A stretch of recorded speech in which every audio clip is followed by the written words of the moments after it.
Ready and let's get started.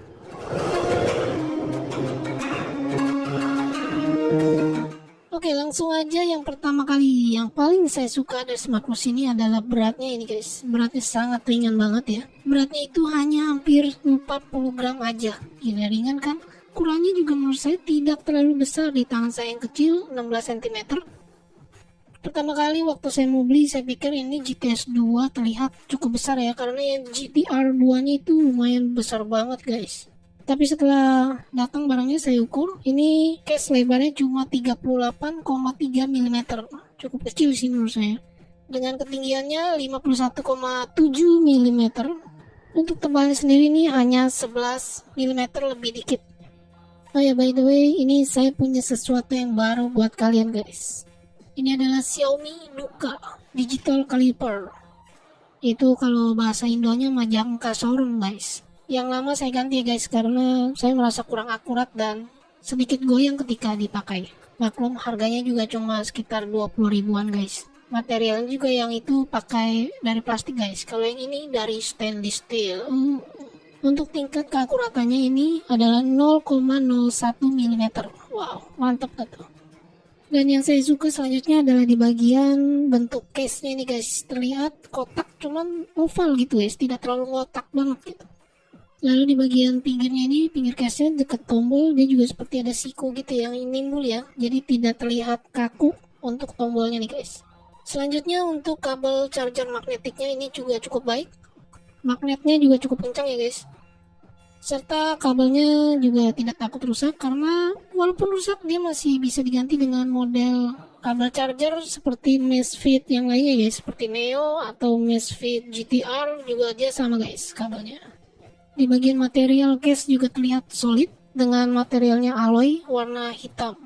Kemudian yang saya suka selanjutnya ada di bagian displaynya nih guys. Untuk touchscreen-nya ini benar-benar bagus banget menurut saya, tidak ada delay, dia sangat smooth ketika digeser-geser layarnya. Di bagian notifikasi masuk seperti WhatsApp, lumayan nih guys, dia bisa membaca banyak karakter ya, cuma memang tidak full sih. Di bagian fitur-fiturnya juga nih guys, banyak banget, cukup komplit menurut saya guys, terutama di bagian music player-nya nih guys. Dia bisa mengisi lagu atau menyimpan lagu sampai 3 GB, ini kapasitasnya guys. Untuk heart rate nanti kita akan tes dengan alat kesehatan.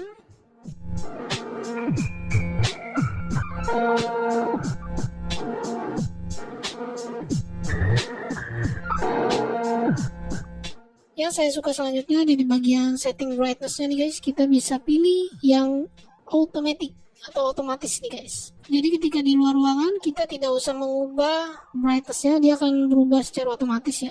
Yang saya suka selanjutnya dia cukup komplit, ada kompas, lalu altimeter dan barometer. Ini sangat cocok buat kamu yang suka berkegiatan di outdoor ya.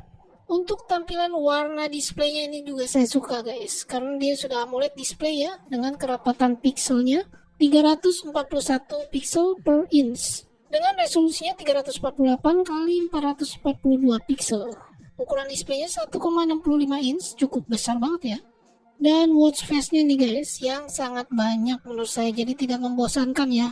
Kita bisa pilih-pilih watch face yang lainnya di aplikasi ZEEP. Selanjutnya ada di bagian daya tahan baterainya nih guys. Kalau menurut saya ini tidak terlalu irit juga tidak terlalu boros guys. Kalau jarang terhubung ke Bluetooth, lumayan bisa makan baterainya lama ya. Yang pastinya lebih dari sehari. Cuma kalau sering terhubung ke Bluetooth, lebih boros baterainya guys. Karena apalagi kalau dipakai, dia heart rate-nya ini berjalan terus dan GPS-nya juga connect. Oke, selanjutnya kita bahas bagian kekurangannya nih guys. Kekurangan yang saya rasakan pertama adalah di bagian strapnya guys, karena saya merasa strapnya ini agak tipis ya guys, kurang ya gimana gitu. Untuk di bagian buckle-nya juga kurang ya, cuma ketolongnya dia punya 2 penyangga strap guys.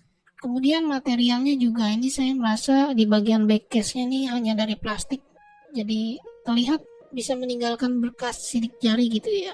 Mungkin kalau plastiknya itu seperti di Mi Band 4 itu lebih bagus menurut saya guys, jadi tidak terlalu mengkilat begini guys. Kemudian untuk di bagian GPS juga saya merasa agak delay. Ketika kita klik GPS untuk aktivitas outdoor, Saya pakai sudah beberapa kali ya, seperti di GTR 2 juga sama, ketika kita klik, berjalan beberapa langkah itu masih belum connect GPS-nya. Jadi benar-benar harus disesuaikan dulu dan perhatikan konektivitas GPS-nya guys ketika kita mau berolahraga. Takutnya ketika kita sudah berolahraga tidak tersinkron dengan GPS.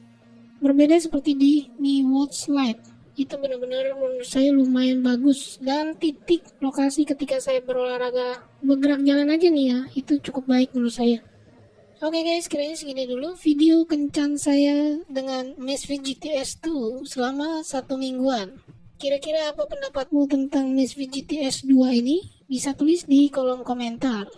Oke, terima kasih banyak buat yang sudah menonton. Jangan lupa subscribe dan nyalakan lonceng, karena masih banyak video menarik atau smartwatch terbaru yang akan tayang di channel ini. Save ready and see you next video.